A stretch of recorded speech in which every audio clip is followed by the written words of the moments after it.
సుగుణాలతో సుగుణాల మెట్లపై నడిపించి కనిపించు అయ్యప్ప స్వామి.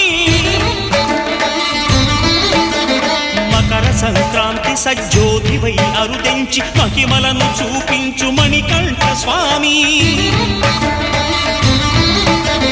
కర్మబంధము బాపు ధర్మశాస్త్ర కలిభీతి తొలగించు భూతాధినేత.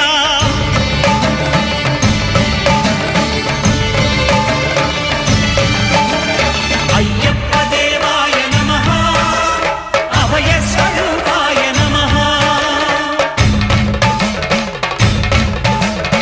ఆద్యంతరహితమౌ నీ విశ్వరూపం అజ్ఞానతిమిరము నణచు శుభదీపం.